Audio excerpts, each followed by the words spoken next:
The battle of यरमूक was fought between Muslims and Romans.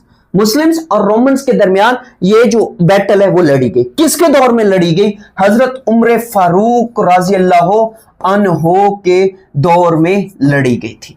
अब यहां पे फिर क्वेश्चन क्या बनता है?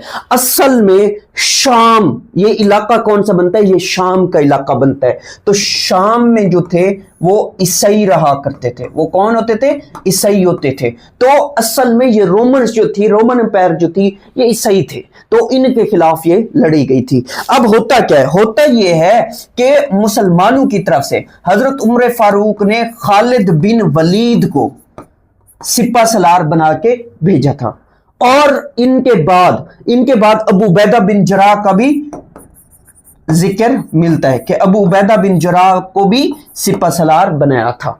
असल में होता क्या है कि इस जंग के बाद हजरत उम्र फारूक खालिद बिन वलीद रज़ी अल्लाह अन्हो को मजूल कर देते सिपा सलारी से। तो शाम में और भी जंगें चलती रही, आगे चल के शाम एक मर्तबा फतह नहीं हुआ, शाम में और भी जंगें लड़ी गई थी। तो फिर इसी वजह से शाम में जब और जंगें होती हैं तो उस टाइम अबू उबैदा बिन जराह जो है, अबू उबैदा बिन जराह रज़ी अल्लाह अन्हो, वो सिपा सलार बनते हैं। तो जंग यरमूक के बाद हजरत खालिद बिन वलीद को सिपा सलारी से मजूल कर दिया गया। तो फिर उसके बाद हजरत खालिद बिन वलीद आम सिपाहियों की तरह लड़ा करते थे।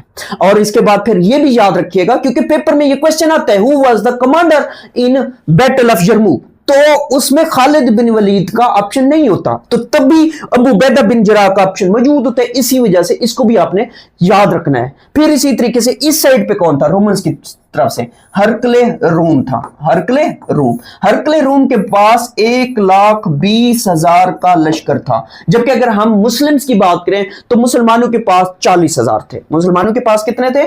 40,000 थे। नेक्स्ट क्वेश्चन की बात करते हैं। नेक्स्ट क्वेश्चन है, विच सूरा स्टार्ट्स विदाउट बिस्मिल्लाह? तो ये सूरा तौबा है, और दो दफा बिस्मिल्लाह की सूरा में आई है, सूरा नमल में। नेक्स्ट क्वेश्चन है, cave Hira is in the Al Noor mountain, Jabale Noor, जिसको क्या कहते हैं? जबले नूर। ये कहां है? ये मक्का में। जबले नूर कहां है? मक्का के अंदर है। और नेक्स्ट क्वेश्चन है, when Mohammad Ali Bogra presented Bogra formula in the assembly?